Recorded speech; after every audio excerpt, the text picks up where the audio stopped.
마태복음 27장 11절에서 19절, 멸망과 저주의 현상기에 우리 거듭나야 한다, 그렇게 제목을 잡았습니다. 본질계로 다시 나기입니다. 우리는 본질계를 보지도 못하는 종교의 수준에 많이들 있습니다. 그러므로 이제는 이 본질계로 거듭나야 함을 진실로 찾아야 합니다. 본문을 만나기 위해서 제일 첫 번째 단계가 본문을 글자로 이렇게 읽는 것이죠. 글자로 만나는 상태입니다. 이 글자 자체에 무엇이 들어있나 하는 것인데, 이때는 그냥 깊이 없이 넓게 살펴보셔야 됩니다. 글자로 읽을 때 이때 이미 이해가 들어가고 감정이 들어가고 그러면은 그건 다 가짜예요. 그건 이전에 들었던 것이에요. 이 종교인의 문제가 그게 있어요. 설교를 하도 많이 들어가지고 글자를 못 읽어요. 글자를 읽을 때 이미 감정과 이해와 이런 게 다 들어가 버려요. 그러니 글자가 무슨 말을 하는지 들을 수가 없죠. 그래서 이때는 넓게 그냥 글자 자체로 넓게 살펴보는데, 이때는 깊이가 없어야 됩니다. 그래서 가나다라 읽기 훈련을 하는 거예요. 그래서 이렇게 글자 자체로 넓게 보시면 11절이 빌라도와의 문답이고요, 15에서 19절은 빌라도가 또 나오죠. 이 빌라도는 예수를 놓아주려고 하는 빌라도예요. 그리고 그 한가운데 자기 백성의 고발이 들어오는데, 이 고발에 대해서 예수님은 침묵하십니다. 그래서 우리가 본문을 반으로 나누어서 그렇지, 다음 주 본문에 보시면 백성이 다 대답하여 이르되, 또는 죄를 우리와 우리 자손에게 돌리라, 이런 얘기들이 나와요. 그래서 이것은 지금 빌라도 심판 한가운데 메시아가 메시아의 백성과 이렇게 마주치는 그런 모습을 보여줍니다. 여기에 그러면 떠오르는 중점들은 뭐냐 하면은, 그곳으로 들어가기 전에 글자로 읽으면서 벌써 마태복음은 총독이라는 단어를 쓰고 빌라도라는 이름도 써요. 그래서 총독이 이 전체 본문 26절까지에는 6회, 빌라도가 5번 그렇게 나옵니다. 우리가 읽은 19절까지 본문에서는 총독이란 말이 5번, 빌라도가 2번 그렇게 나오는데요. 이 총독이라고 할 때는 이제 로마 권세를 나타낼 때 총독이라고 쓰지고, 그 다음에 빌라도라고 쓸 때는 반드시 이렇게 예수님을 놓아주고 싶어하는, 무언가 어떻게 예수님을 풀어주려고 하는 그런 모습을 우리가 볼 수 있어요. 자, 11절에 내가 유대인의 왕이냐 하는 질문, 이것은 사복음서에 다 나오죠. 그랬더니 예수님의 대답이 내 말이 옳도다, 우리는 그렇게 번역했어요. 원어대로는 You have said it, You have said it, 내가 말했다, 그런 뜻이에요. 이미 우리는 이 답변을 26장 25절과 64절에서 보았죠. 가룟 유다에게 You said it, 대제사장에게 You said it, 그렇게 말했습니다. 그러니까 세상에 대해서 예수님께서 반응하시는 말씀이에요. 그리고 요한복음에서는, 이 요한복음은 공관복음서를 풀이해주는 복음이에요. 그래서 내 말과 같이 내가 왕이다, 예수님이 시인을 하시는데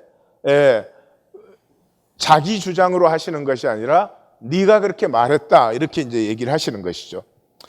자, 이 유대인의 왕이라는 것은 마태복음의 시작과 끝입니다. 2장 2절에 그 유대인의 왕으로 나신 이를 찾아서 오지요, 이 동방박사들이. 그렇게 해서 27장 십자가에 달리신 마지막 부분에 가면 유대인의 왕 예수라는 팻말이 걸리게 됩니다. 그래서 유대인의 왕으로 시작되어서 유대인의 왕으로 끝나게 되죠. 그래서 여기서 우리는 벌써 이미 알고 있지만, 마태는 예수님이 유대인의 메시아다, 유대인의 메시아다, 그 말은 아브라함 이후에 하나님의 약속과 말씀을 성취시키는 그분이다 하는 뜻이 들어있어요. 그래서 주는 그리스도이시오 하는 16장 고백이 나오기 직전 15장 24절에서 이스라엘 집의 어린 양 외에는 내가 다른 데로 보내심을 받지 않았다, 또 자녀들의 떡을 취하여 개들에게 줌이 마땅치 않다. 이 하는 이 모든 것이 예수님이 누구냐 하시는 것은 온 세상을 구원하시는 이시지만 이 마태복음 1장에 이미 나와 있죠. 온 세상에 나타나는 것이지만 출발이 어디냐? 그는 하나님께서 아브라함에게 약속하신 그 약속의 말씀이 성취된 메시아, 다시 말해서 유대인의 메시아다 하는 것을 강조하고 있어요. 아브라함과의 약속의 핵심이 뭡니까? 천하 만민이 너로 말미암아 복을 받는다는 것이죠. 이 말이 어디에 나오죠? 창세기 22장에 나옵니다.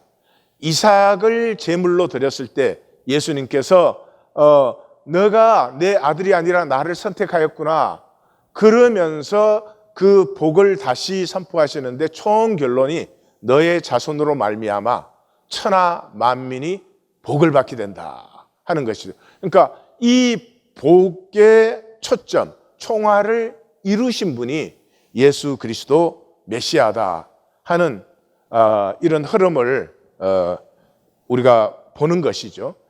이만큼 볼 수 있으면은 성경을 능하게 읽고 있다 그렇게 말할 수 있어요. 자, 예수님의 이 대답을 좀 보십시다. 예수님이 만약에 이 질문에 대해서 부인하면 거짓말이죠. 왜? 예수님이 유대인의 왕이니까.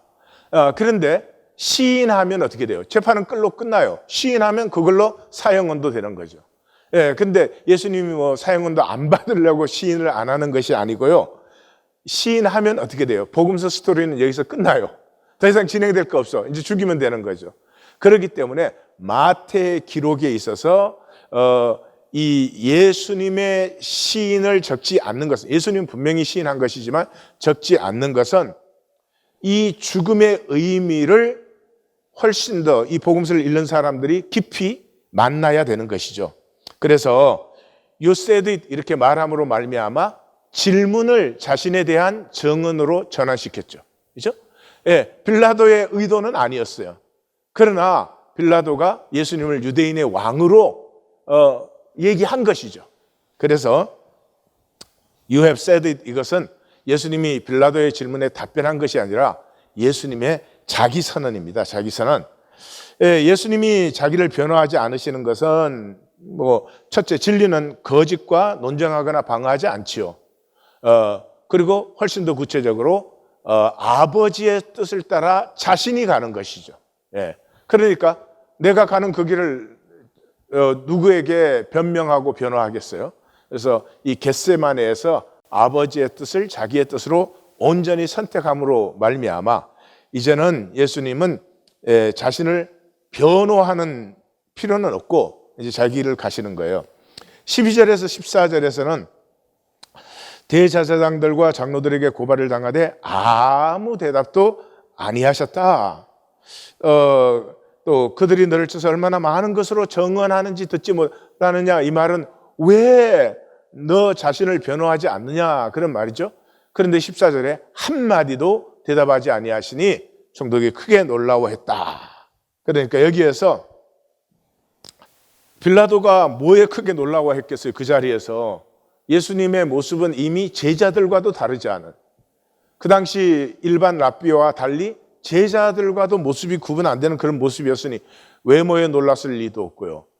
갑자기 예수님이 이적을 행한 것도 아니고 놀란 것은 당연하죠. 이 예수님 침묵에 대해서 놀랐습니다. 이 아무 변호도 대답도 하지 아니하시는, 그런데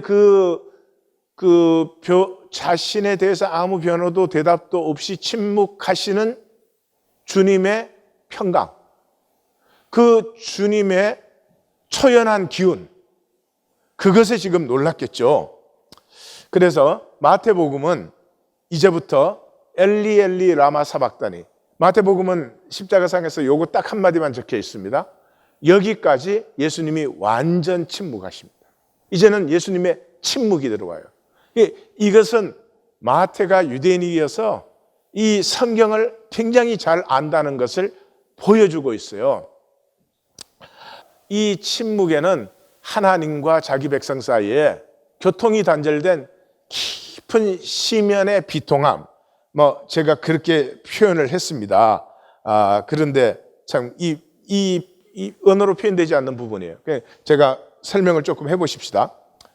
이사야 53장 7절에 이 메시아의 그 예언에서 핵심 부분에 그가 곤욕을 당하여 괴로울 때에도 그의 입을 열지 아니하였으며 마치 도수장으로 끌려가는 어린 양과 털 깎는 자 앞에서 잠잠한 양같이 그의 입을 열지 아니하였도다. 이렇게 말을 하죠. 그러니까 성경적으로는 이 하나님이 숨겨진 하나님이죠. 그 숨겨진 하나님을 우리가 어떻게 봐요? 그렇게 현상계에서 숨겨져 있으니까 현상적인 것을 아무리 요란하게 해도 하나님 볼 수 없어요. 이게 이제 종교의 종교의 큰 어리석음이죠. 종교인은 자기가 종교 활동을 열심히 하면 하나님을 만날 줄 알아요. 하나님을 이렇게 찾을 줄 알아요. 예, 아닙니다. 이 성경적으로는 이 본질계가 현상계에 현현되는 가장 핵심이 침묵이에요. 침묵. 이 현상계의 특징이 침묵하지 못해요. 예, 제가 훈련시키는 데서 가장 마지막 단계가 항상 침묵 훈련이잖아요. 그만큼 현상계는 침묵을 못합니다. 침묵이라는 게 없기 때문에요. 그래서 이 본질계가 현상계에 자기를 온전히 드러낼 때는 반드시 침묵 속에서 임하는 거예요. 그래서 사도행전 8장 32절에 보면 이디오피아 내시가 이 이사야 선지자의 말씀을 읽으면서 이거 풀이 좀 해달라 그러니까 빌립이 뭐라고 합니까? 바로 그 예언된 사람이 나사렛 예수다. 그 침묵의 사람. 온 우주 안에 침묵의 핵심이 되는 그 사람이 바로 나사렛 예수였다. 이걸 증거할 때 그가 세례를 받았다 이렇게 나옵니다. 이 성경을 굉장히 깊이 지금 표현하고 있는 것이고 여기 뭐가 이루어진 것인지를 볼 수 있으면 성경 말씀을 볼 수 있는 사람이에요. 그러니까 이 이디오피아 내시가 이 침묵의 사람이 누구냐고 한 거예요. 그러니까 이 본질계를 현현시키는 우리말로 하면은 이 사람이 누구냐 하는 질문을 던졌으니까 이 에디오피아의 내시는 굉장히 성경에 사실은 눈이 열려져 있는 사람이죠. 자, 두말할 것도 없이 이 침묵을 절대로 못하는 것이 있습니다. 그게 에고죠. 에고는 침묵하면 사라져 버리니까.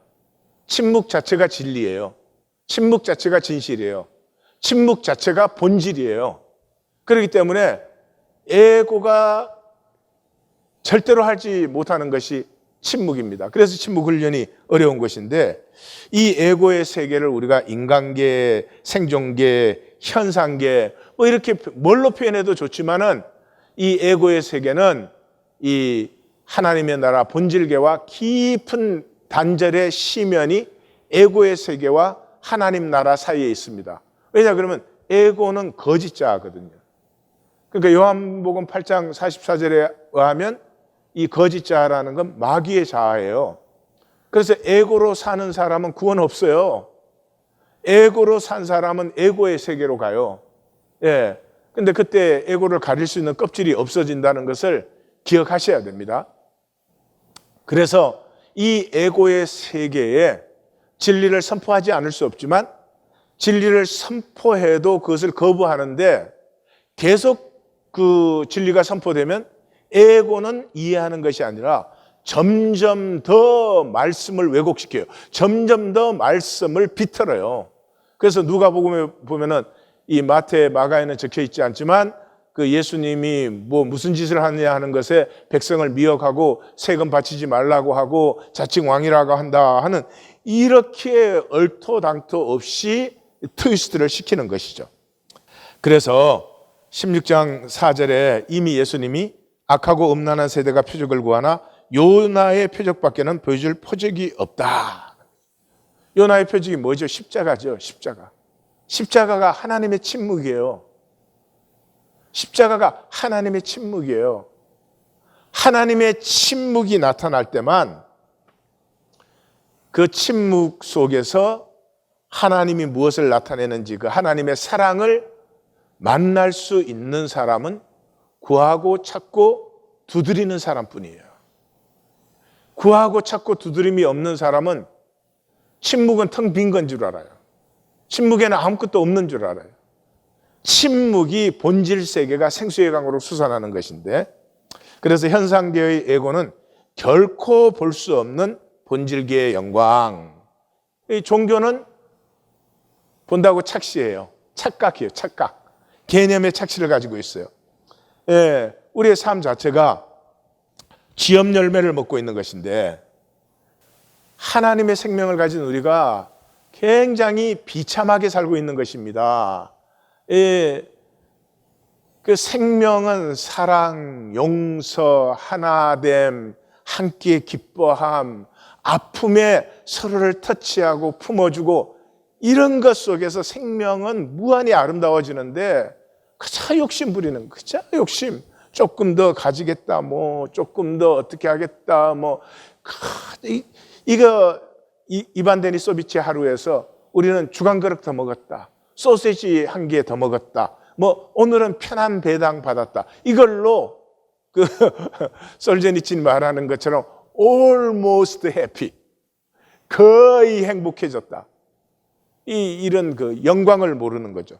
그래서 예수님이 니고데모에게 진실로 진실로 내게 이르노니 사람이 거듭나지 아니하면 하나님의 나라를 볼 수 없다.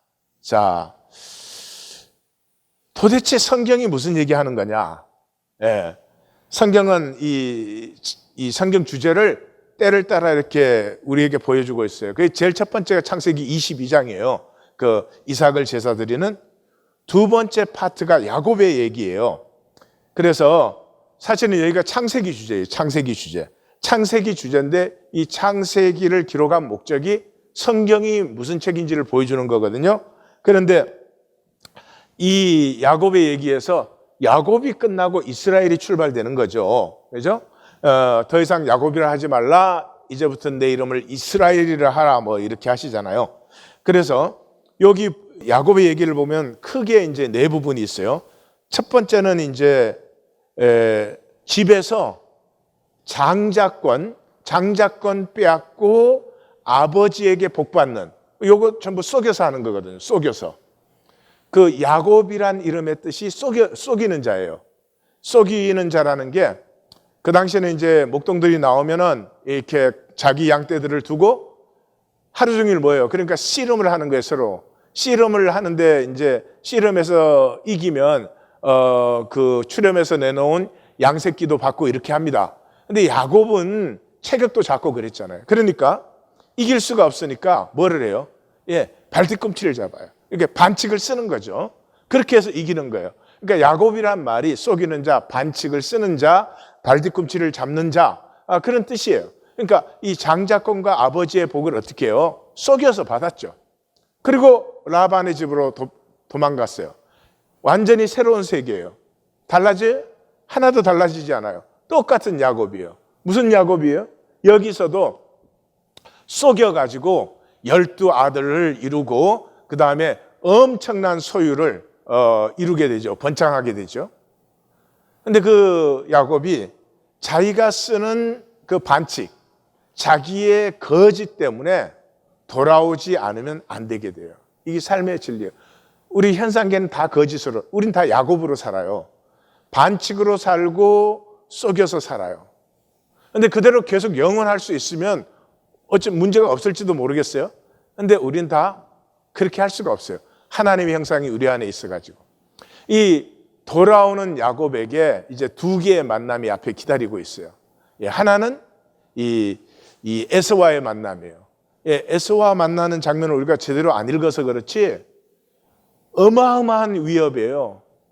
야곱이 두렵고 답답해서 잠을 못 자고 막 자기 모든 소유를 셋대로 나눠서 보내고, 그 다음에 그 자기 가족과 가족의 소유라는 건 여자의 폐물, 보물들, 뭐 이런 살림이 다 없어진다고 하더라도 미천이 될 수 있는 그런 것들, 그걸 남겼다가 그것마저도 다 보내요. 굉장히 말하자면 죽음의 시간이에요. 우리가 죽음의 시간 앞에 나오면 뭐 그냥 담담할 것 같습니까? 천만의 말씀입니다. 엄청난 두려움과 외로움과 이 우리 혈육으로는 감당되지 않는 그 혼돈과 공허와 흑암의 기품이 우리 영혼에 임해요. 그래가지고 이 야곱이 결국은 다 보내고 홀로 남죠. 이 홀로 남았을 때 자기는 사실은 생각하지 않았던 또 하나의 만남이 있어요. 하나님과의 만남이에요. 하나님과의 만남이 거기서 이루어져요. 하나님과의 만남이 이루어지면서 야곱은 이스라엘로 바뀌어요. 거기서 제일 먼저 나타나는 게 에서가 400명, 인구 비율로 보면은 지금의 뭐 4만 명이 훨씬 넘죠. 그런 군대를 거느리고 에서가 왔는데 에서의 마음이 싹 변해가지고 동생 너 고생 많이 했지. 동생이 내 소유 다 형한테 드릴게. 자기는 이제 죽을 줄 아니까. 그러니까 형이 아니야. 내가 가진 건 너보다 많어. 나는 있는 것도 충분해. 너는 네 것은 네가 가지고 그래서 잘 살기나 해라. 뭐 이렇게 굉장한 반전이 거기서 이루어집니다. 그리고 속이던 야곱이 더 이상 속이지를 못하니까 자식들에게 속임을 당할 뿐만 아니라 굉장한 어려움들이 나타납니다. 그런데 그 모든 어려움을 통해서 야곱이 하나님의 야곱, 이스라엘, 그 복으로 우뚝 서게 돼요. 그래서 이 창세기 37장 2절에 보면 요셉의 이야기가 시작되는데요. 요셉의 이야기가 시작되는 곳에 우리 번역은 야곱의 족보는 이러하니라 이렇게 되어 있는데, 이 족보라는 것이 톨레도스 하는 건데 genealogy 또는 account. 여기에 바로 번역하면 이 야곱의 이야기는 이러하니라 이렇게 해야 됩니다. 그 요셉의 이야기가 나오는데 야곱의 이야기라고 해요. 그게 뭔 줄 아십니까? 야곱이 그 어려움 속에서 야곱이 맺은 열매가 요셉이에요. 야곱이 맺은 열매가 요셉이에요. 그러니까 우리도 자녀가 복되기를 원하시면 자꾸 쓸데없이 그러지 마시고, 우리가 부모가 이 야곱이 이스라엘 되시면 돼요. 그러면 그 부모에게서 흘러나는 생기가 강력합니다. 부모의 생기가 제일 먼저 어디로 흘러요? 자식에게로 흘러요. 이게 뚝 떨어져 갖고 애굽에 던져져 버렸는데도 이 야곱의 가슴에 사랑이 그 요셉을 떠나지 않죠. 어쨌든 우리가 내일 주일에 이 부분을 좀 자세히 볼 텐데요. 제가 미리 답을 줘버리면 답을 이해하는 것밖에는 안 돼요. 그래서 성도님들이 만나셔야 되기 때문에 오늘 이 야곱의 얘기를 다 아시잖아요. 잘 아시죠? 그러니까 계속 묵상하세요. 뭐 틈틈이 묵상을 해보세요. 그리고 뭔가 가슴에 부딪히는 어떤 것들을 느껴보시고 주일 내일 와가지고 제 나눔을 들으시면 그것이 이루어진 것이었구나. That's what happened. 이걸 만날 수 있는 거죠. 그리고 오늘은 묵상해 보세요. 제가 그냥 그 묵상의 도움으로 한 가지 얘기한다면, 창세기가 뭘로 끝나요? 야곱의 장래로 끝납니다. 창세기 결론이에요. 그런데 야곱의 장래를 잘 읽어보세요. 향처리 하는데 40일, 온 애굽이 70일간 곡을 했습니다. 바로의 모든 신하와 바로 궁의 원로들과 애굽 땅의 원로들, 그러니까 지방자치제에 있는 그 관직들도 다, 요셉의 온 지방과 그 형제들의 온 지방이 다 올라왔어요. 어디에서? 애굽에서 가나안까지. 그래서 병거와 기병이 그것을 호위했어요. 그리고 가나안에 도착해서 아닷타장 마당에서 7일간 또 애국을 했어요. 그러고는 마므레암 막벨라 밭 구레, 이게 어디예요? 아브라함이 사가지고 사라 장사지는 이게 아브라함의 본거지, 약속의 본거지에 야곱이 장례되는데 저걸 보면은 바로도 저렇게 장례 못했을 것 같아요. 바로도, 바로의 장례도. 그럴 정도로 야곱의 결론을, 그러니까 여기 읽을 때 저게 역사적으로 뭐 사실이냐 이렇게 읽는 사람은 이게 그런 사람은 그냥 살지 마세요. 살지 마라. 예. 이야기라고 하는 것은 우리 현대적 개념에 어떤 사실적 진실이냐? 사실적 진실이 어디 있어요, 세상에? 예? 눈앞에 본 거를 1초 후에 표현하는데도 그대로 표현을 못해요, 우리는. 우리가 나누는 것은 우리 존재로 느낀 이야기를 나누는 것이에요. 야곱이 이스라엘이 되었을 때 그의 생애에 피어나는 영광을 보여주기 위해서 이런 얘기를 써요.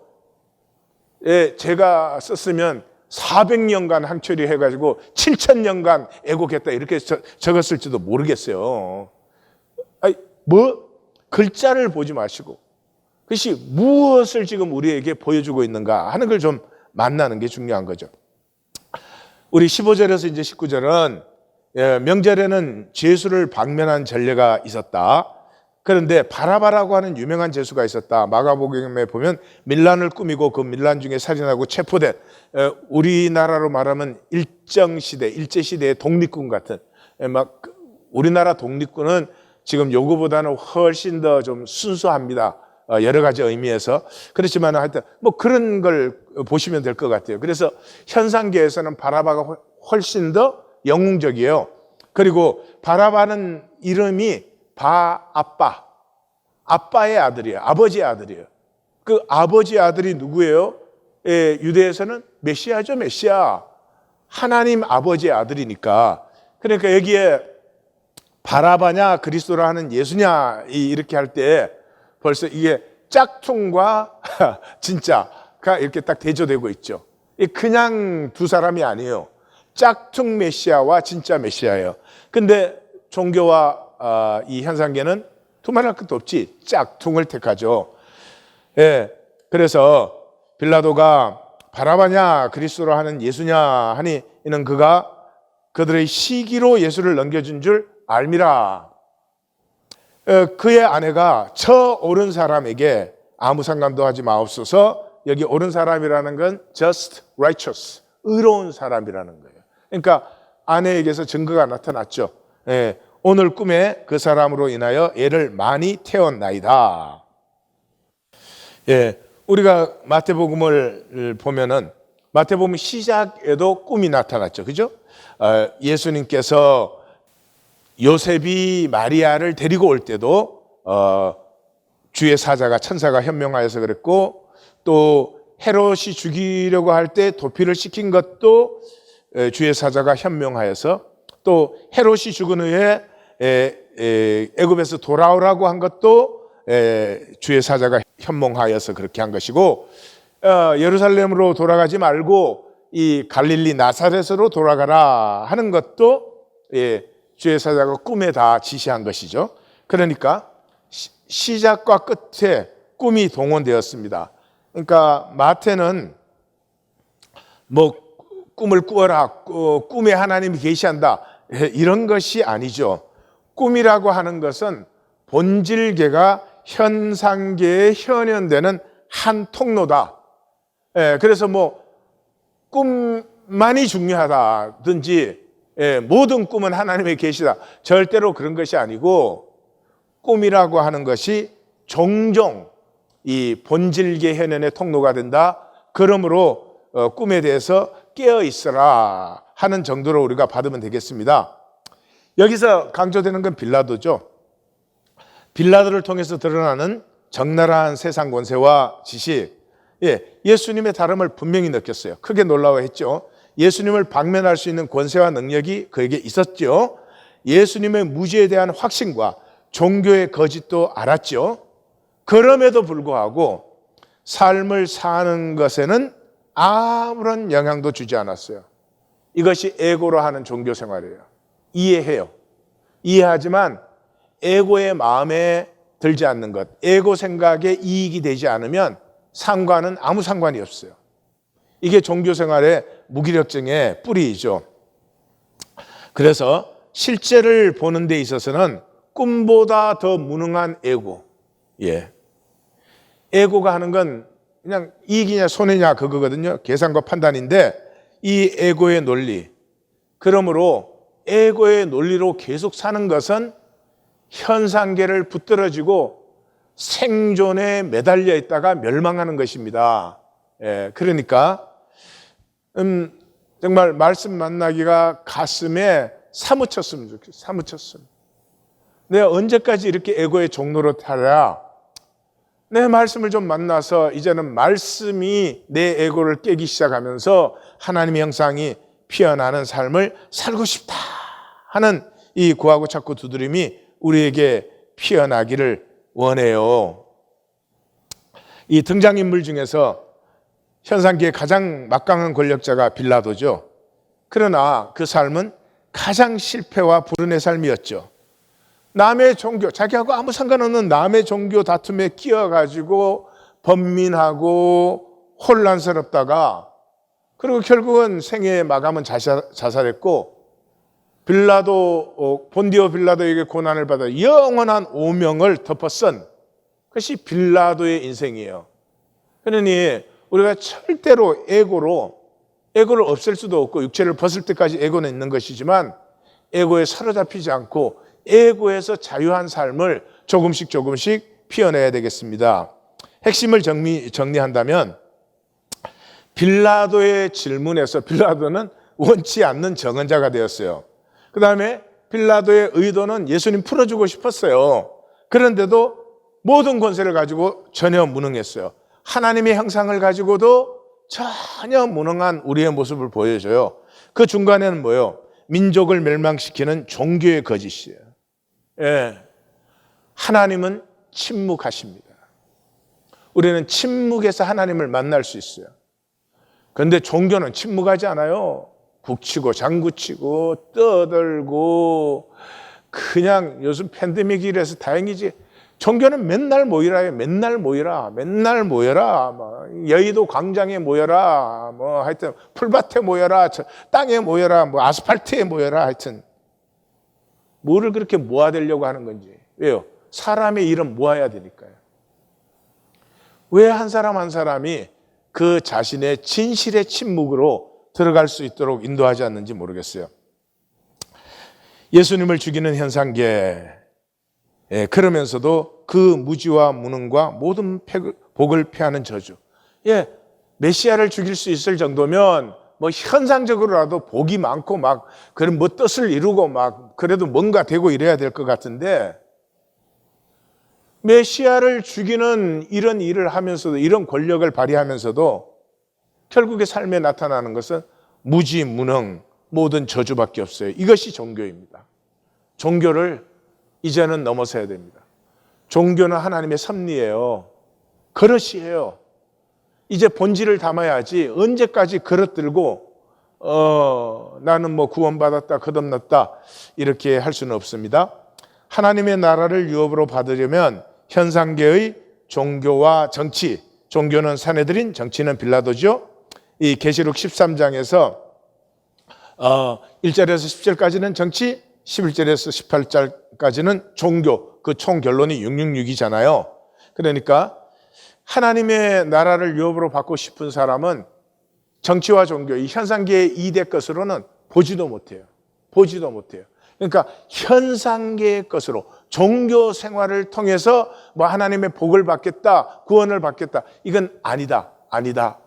절대 아니다. 그냥 가슴에 우리 새기십시다. 그리고 반드시 야곱이 이스라엘로 전환되는 허벅지 관절이 어긋나는 시간이 있어야 합니다.